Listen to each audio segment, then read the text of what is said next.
Hey guys, Jake Carlson here, host of the Modern Leadership Podcast. Are you ready to focus on amplifying your leadership superpowers? Let's go! Good morning, elite achievers. Welcome to Modern Leadership. It is so great to be with you today, as it is every day. And as you've come to expect, I have a great show planned diving into two of my favorite topics, exponential thinking and disruptive technology. So let me introduce today's guest expert, Jim Jubelirer. Jim is a business coach, an exponential mindset evangelist. He works with executives and entrepreneurs to develop new ways of thinking and solving some of the world's greatest problems. His philosophy: if you want to become a billionaire, find a way to help a billion people. Or said another way, to have everything you want in life, just help enough other people get what they want.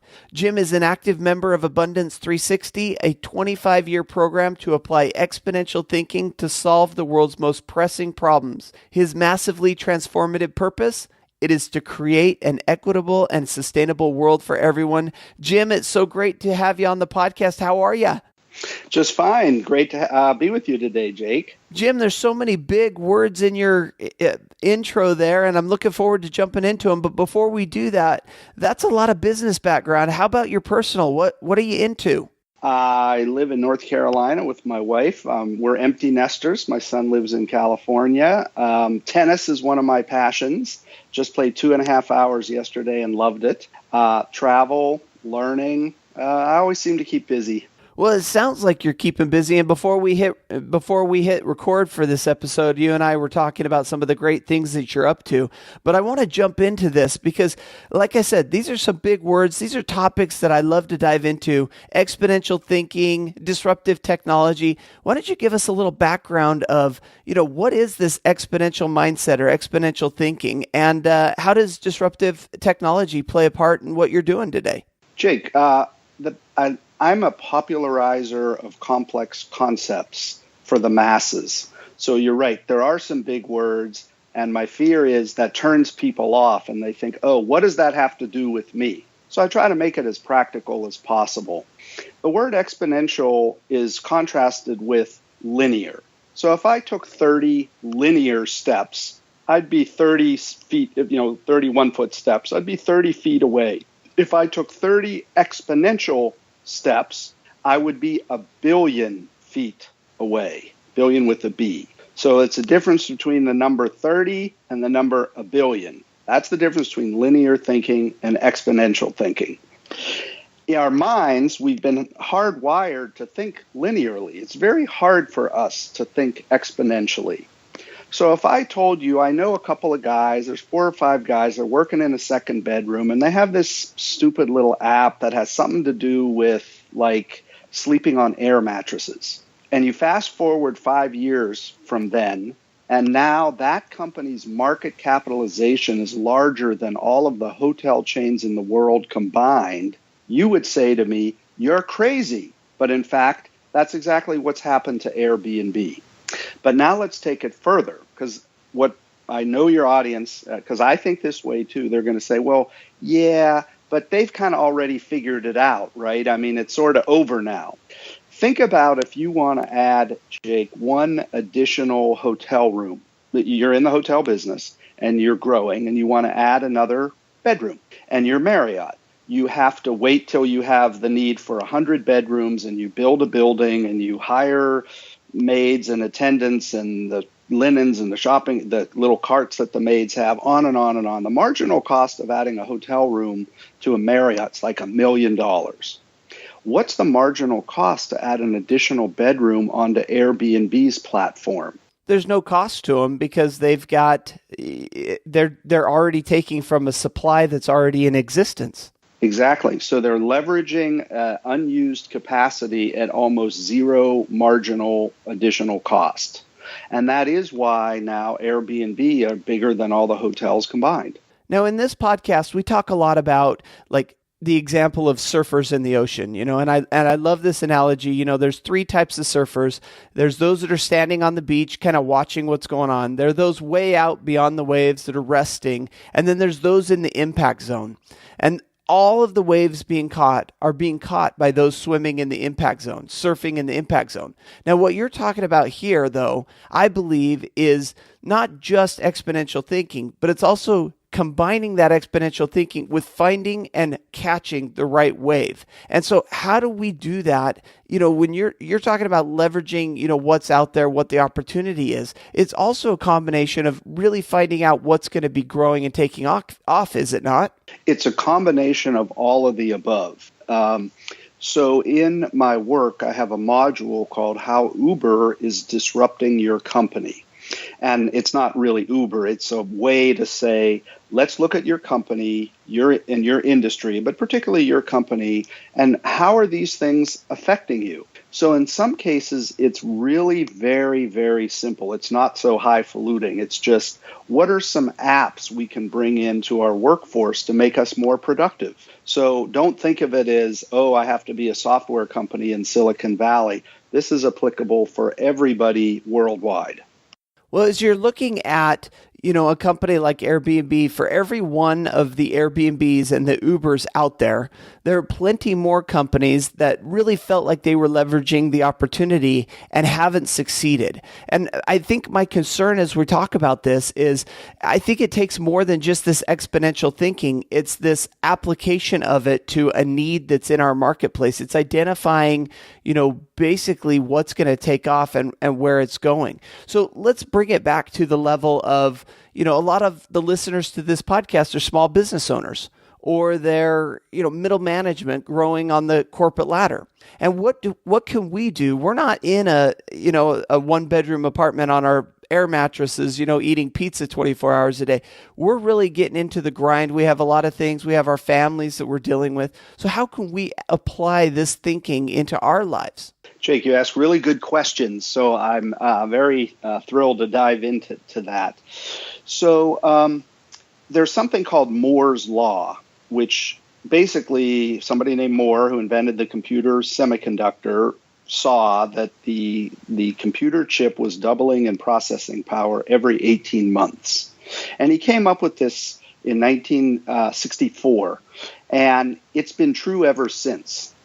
And so if you apply Moore's Law to other technologies, and the two technologies I pay close attention to are self-driving cars and solar energy, because they're things that people are going to be able to see and experience now and very soon. And it's relatable. I mean, people can see it kind of starting out. I mean, we see the news articles. I mean, it's something that we can actually picture in our minds. Yeah, and you can even see it in your neighborhood. So the point here is that there's this way of technology adoption curves. And you can predict with a reasonably high degree of accuracy what your smartphone will be able to do 5 years from now, and what kind of medical imaging equipment will be in a hospital. So the future is not as mysterious as people think it is. These are actually very predictable. So back to I'm a small business owner. How do I apply this? I have a multi-step process that we go through that begins with just, what do we think the world's going to look like 5 years from now? How is it going to be different? How is it going to be the same? And then we look at, well, how does that potentially affect us? Let's say you have a client, or you're a small law firm. Is the practice of law going to be radically different? Probably not. But are some of the tools and technologies and the people involved going to be different? Massively. Yes. And so our work then is mapping the bigger trends down into what's happening in my industry, then down into what do I know for sure is happening in my company, and what might be happening. So for instance, one thing I can guarantee you with 100% accuracy, that 5 years from now, your listeners, if they're growing their company, are going to be in a war for talent. In other words, the good people are hard to get. And I don't think it's 5 years from now, Jim. Honestly, when I talk to a lot of the companies that I'm working for, this is right now the number one thing. I mean, unemployment is at historic lows. There are more jobs posted for openings than there are people out there looking right now. This is not something 5 years. This is something today, right? Oh, absolutely. I was using that as an example of when people hear, oh, exponential and disruptive, their mind kind of shuts off. But part of being successful is what's important for you today. A lot of what's important for you today is still going to be important for you 5 years from now. And yes, there's a war for talent today. We're still going to have that 5 years from now. So what do we need to do today to make our workplace a best places to work so we can attract those A players? And I do work in hiring. I have a hiring system, aplayersystem.com, and it's really designed to help companies find and retain the top talent. So let's talk about that a little bit, because this is very interesting to me. I deal with this on a daily basis, finding good talent. So walk us through this process that your A player talent finder works through. How do we identify good talent and bring them on board? Or what are the things that we need to be maybe watching out for or preparing for? So the CFO, Jake, goes to the CEO and says, what if we spend all this money in training and development, and people leave? And the CEO says, what if we don't and they stay? So most small businesses, and even a lot of mid-size, big corporates seem to have this much more dialed in, but even up to $1 billion, $5 billion companies, all the way down to the $1 million small shop, they all suffer from an underinvestment in their people. Where do we start? The first place we start is with supervisory skills training. Most people come to work for the job, but they leave because of their boss. And it's actually true. Most bosses suck. Why? They never had any training in how to be a manager or a leader or a coach or how to give support. And I think it's one more thing beyond that, and that is we are continually promoting our people to their lowest competency level. So for example, they come in and maybe they come in as an entry-level employee and they are great at that entry-level role. And so what do? We promote them to the next position, and they come into that role and maybe they have skills and talents and they start to build. And so we promote them to the next role, and then they get to a position where they don't progress any further, either because we're not providing opportunities for training, or maybe they just don't have the skills necessary.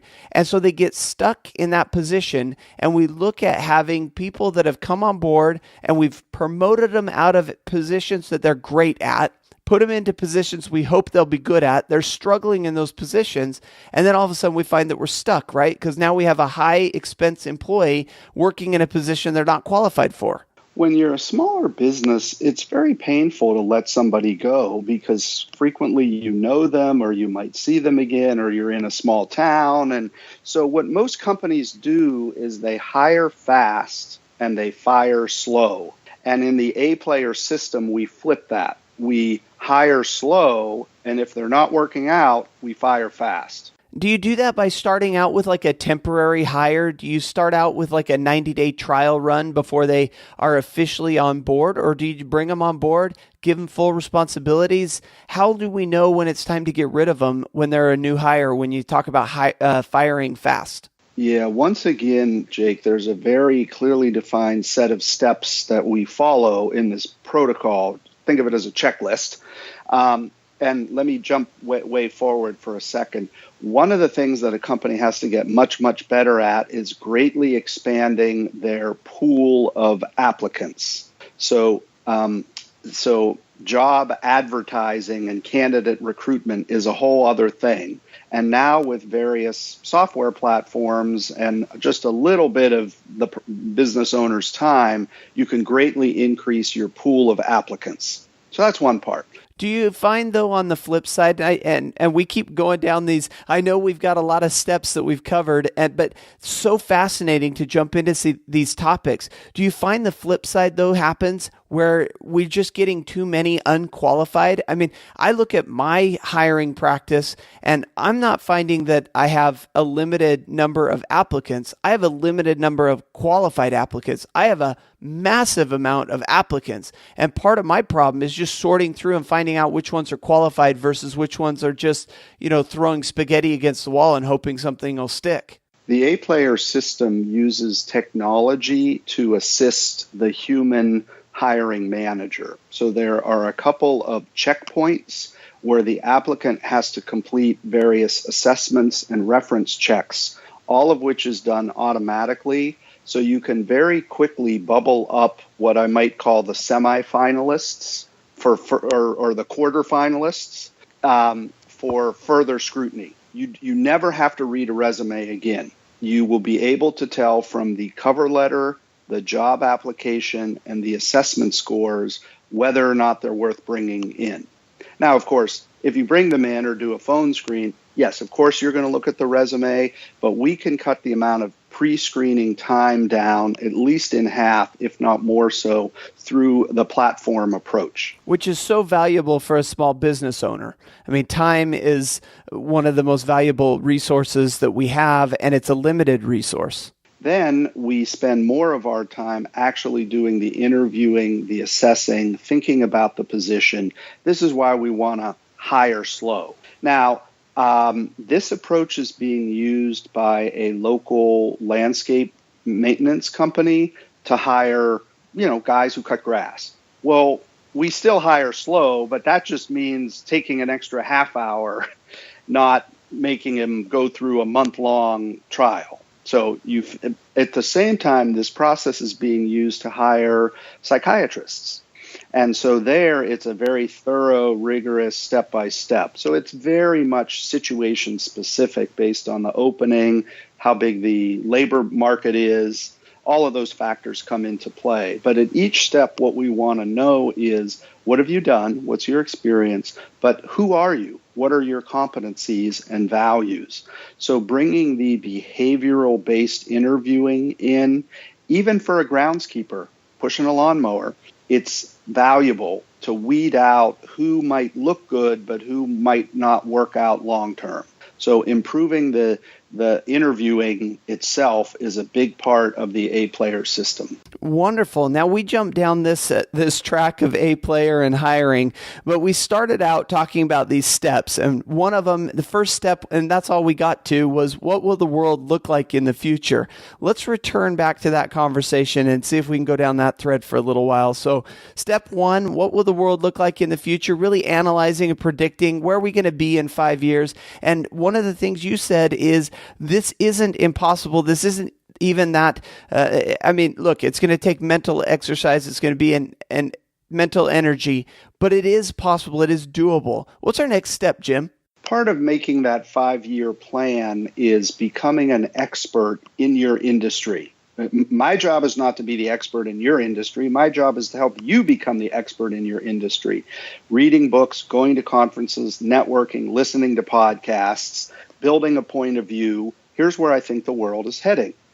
Then we look at, well, what's the impact on my company? So the point I was making is, we sometimes worry so much about all the change that's happening, we forget to pay attention to the change that isn't happening. So we're in a war for talent today. We're still going to be in a war for talent 5 years from now. We're in it to win it. What do we need to do today to make a difference down the road? So that's one of the steps. But another step is to look at, what's our business model? What's our strategy? Where do we compete? How do we monetize our expertise or our product or our service? So one part of this is just not assuming that my current business model is going to keep being, well, if it's robust now, I just can't assume it's going to continue to be robust going forward. So we spend some time looking at that. And then what emerges out of those conversations is a better sense of either where the disconnects or the dissatisfactions are, or where the opportunities are. Sometimes it's about leveraging our strengths. Sometimes it's about fixing our weaknesses, both personally and as leaders, but as a business.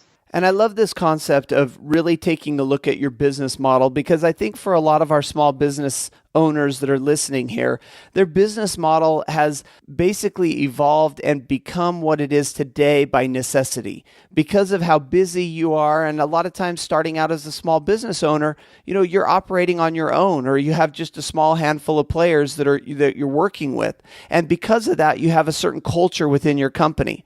As you develop and evolve, all of a sudden you start adding people to your team. in your mind, your business is just growing right along with your team. However, because as you add different personalities, different skill sets to that team, the culture within your business is also changing. So all of a sudden you find yourself down the road, your company has grown, but you're still operating on the business model of a startup or as a brand new 1 or 2 person operation. And that's really, there's a couple of problems with that. First off, it's inefficient. And second of all, what got you here is not going to get you there. The changes that need to be made as you move and grow in order to reach that next level of growth are going to require you to sit down, take some time, really think through what your business plan, your business strategy is, and really move in that direction. Are we on the same page here, Jim? Yeah, Jacob, all the things that you've said right there, the key word was take some time to think through this. So I want to talk about another success habit of highly successful companies, and it's called meeting rhythms. And what this refers to is what's the cycle? And this is just as true if you're a solo practitioner in your bedroom, 50-person company, 1,000-person companies. True for everybody.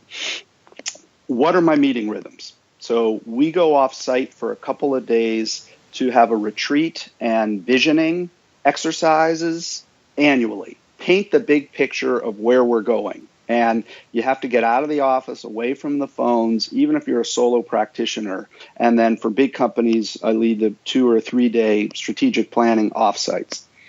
Then every quarter we check in. How are we doing? How are we making progress? What are the big initiatives we wanted to work on?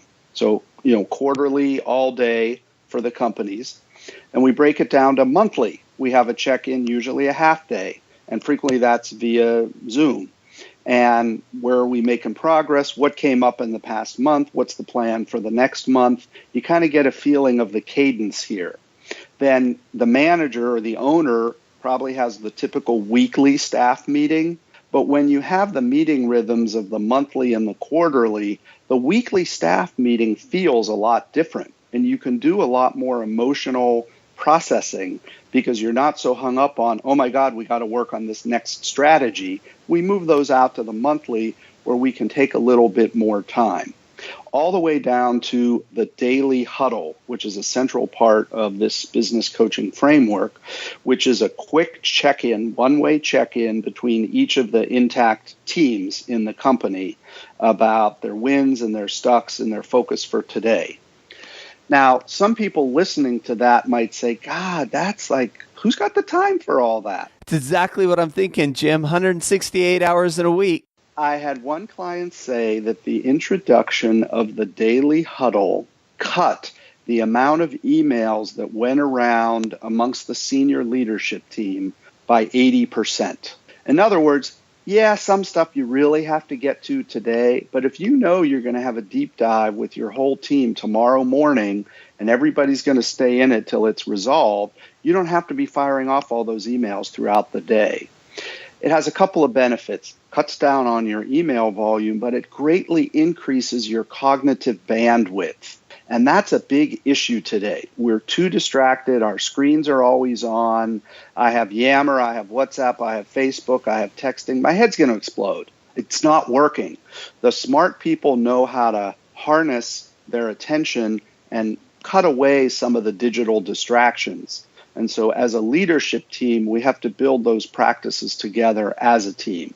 And another advantage, another benefit that I see from this, and I love this concept, Jim, and this is, when you know that you're going to have either a daily or a weekly huddle and you're not shooting off emails, what it forces your team to do is to solve the problem on their own. If they know they're not going to have an opportunity to talk to you as the owner until Monday, and today's Tuesday, they know that they've got to go through the rest of this week to handle the problem. And they know the problem can't wait. Now, look, if it's a stop business problem, we've got to jump in and get it done, get it taken care of. But for most of the time, I find that our followers are bringing problems to us that they really should be solving themselves. This gives them the opportunity to take responsibility, to take initiative, and to handle these problems without bringing them to you, which saves you a tremendous amount of time. Jake, you and I could easily have a 2-hour podcast, which I think you and I would love. I don't know if your listeners would.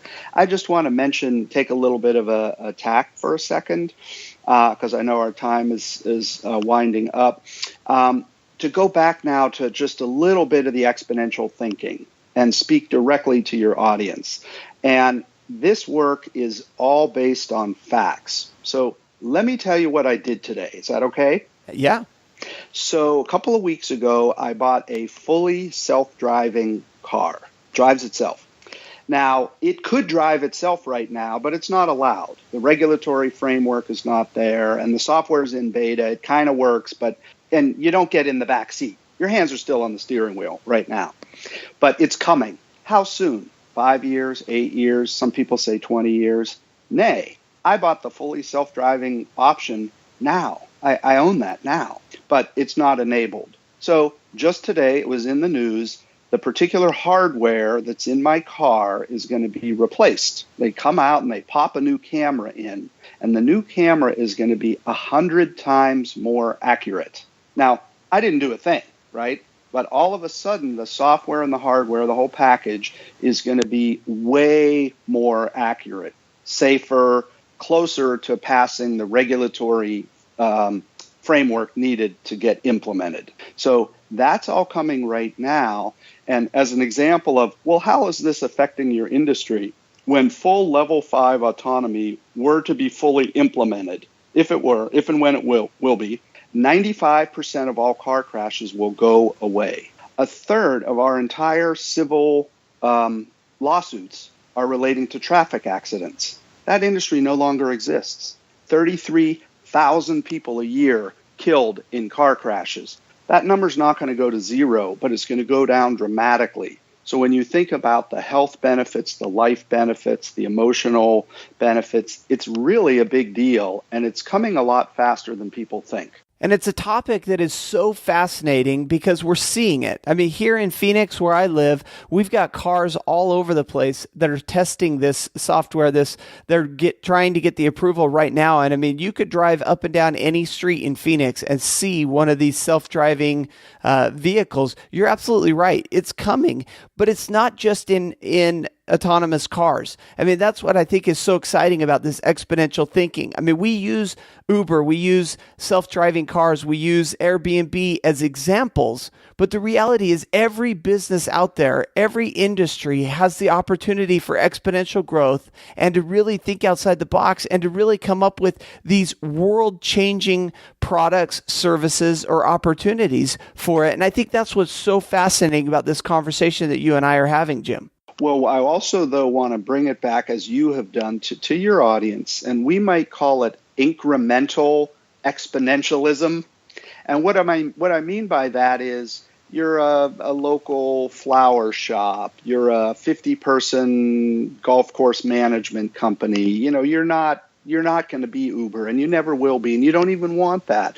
You can still apply aspects of this to your business is one part. But the second part, mindset. We haven't talked about mindset today, but I'm here to tell you the future is better than you think, and you can do more than you thought possible. The news media, entertainment, the political systems all exist to generate fear, and we're not hearing the whole story about all the benefits that these technologies bring. And in my work, I paint a very real picture for people of the benefits that we're getting today and that we can continue to expect to see in the future. So a big part of my work is showing people that they can trust the future and not be so afraid of it. The future is better than you think. I'm an absolute believer in that, Jim. Thank you for taking us down this path, this conversation. I know that next time we're going to have you on the podcast, we got to jump into that mindset conversation because it's a big deal, something we talk about every week on the podcast. One of the beliefs that I have is that personal development always precedes professional development. And so what's happening between your ears is so vitally important. But as I look at our time, I notice that we're running a little bit short. And before we let you go, there's a section that I'd love to jump into in every episode called Learning from Leaders. Add a little personal to this business conversation that we're having. Are you ready to jump into that? Yes. All right. Well, our first question then, what is the book currently on your Kindle or bedside table? Steal the Show by Michael Port. And what do you think about it? Michael's a genius. I love his work. It's about how to move from being a presenter to a performer. And it's very valuable for anybody that's trying to lead or make change. I love almost everything that Michael puts out. I think that his style, his way of writing, you're absolutely right. He's a genius. It's a must read for anybody out there, no matter what business you're in. Thank you for that recommendation. How about your leadership superpower? Asking good questions. Which is so important, but why? Well, do you know what I mean about asking good questions? It's one thing to ask a question. It's another to intentionally or purposefully seek answers or solutions. And so when I hear somebody who's really good at asking questions, what I assume is this is a problem solver. This is somebody who wants to get to the root of the issue and also create a strategy moving forward. But you tell me, what do you think? What do you say by ask good questions? Okay, let's wind the tape back about 60 seconds. You asked me a question, but I answered with a question. And then that led you to talk for a little while about what your beliefs were. So while I love hearing myself talk about my own beliefs, I think it's more valuable if I create a safe space and a container for you to get clear about your beliefs, which is exactly what you did. But then, as a credit to you, right at the end, you ended your talking also by asking a question. So you modeled the very superpower I was wanting you to model. A couple of coaches having a conversation here on a podcast. You know, one of the things that I love about that, when you ask good questions, when you have people answer the question for you, as opposed to, me asking you a question and then you giving me an answer. You give me an answer and I have a harder time internalizing it. But when you respond with a question and allow me to develop the answer or the solution, now all of a sudden I internalize it, I accept it as my own, and we can move forward. So I love that superpower. Thank you for sharing it. Next question for us. How about your motivational quote, philosophy, or mantra, something that you live by? The future is brighter than you think, and you or I can do more than I think possible. And this isn't just about being optimistic. This is about reality. The future is better, and it's exponentially better. Our final question then is the book that you most often gift to friends, family, or colleagues. I'm going to cheat and give you two. The first is called Scaling Up, which is about the business coaching framework that I work with. And the second is called Abundance, Why the Future is Brighter Than You Think, which really talks about these kind of exponential mindsets and disruptive technologies. So Scaling Up and Abundance. Abundance is one of my most favorite books written. I think Peter Diamandis is one of the most brilliant thinking minds. Bold is another one that he wrote that is one of my favorites. And I could sense a lot of these exponential principles coming out in the conversation today. So I really appreciate that book recommendation. Jim, before we let you go, how can we find out more about you? How can we learn more about Jim? The beauty of Google is almost any which way you misspell my name, you're going to find me. So jimjubelirer.com, and in your show notes will be a link to a custom developed landing page for your listeners with some additional resources. And this has been such a fascinating conversation. You are a great thinker in your field, and thank you for coming on the Modern Leadership Podcast, being this week's guest expert. I feel as though we are growing exponentially just by spending this time with you, so thank you for your time. Thank you.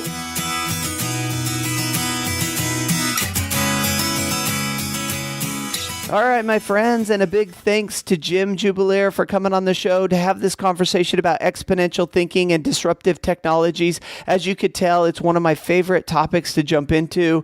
Right at the end, we mentioned Peter Diamandis and abundance and this mentality that the future is better, brighter. There's more opportunity in the future than we think is even possible. I mean, if you rewind the tape 15 years ago, could you imagine that you would be standing where you're standing today? I mean, most of the jobs that are being created, most of the opportunities that our kids and our grandkids are going to experience in the future, they don't even exist today. They're all going to come from new technologies, new exponential thinking, people taking their businesses and their lives to the next level. It's so fascinating, so inspiring that I just love it. Thanks, Jim, for coming on, having this conversation with us. Of course, everything that we talked about is found on the show notes for this episode, jakeacarlson.com/ML87, episode 87. And until next week, I want to wish you the very best of days, an even better life. Continue to think exponentially, not linearly, and stay awesome.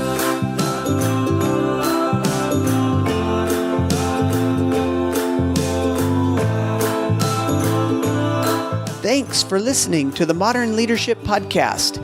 You can find me on Facebook at Speaker Jake, on Twitter at Jake A. Carlson, and of course the website, jakeacarlson.com. See you there.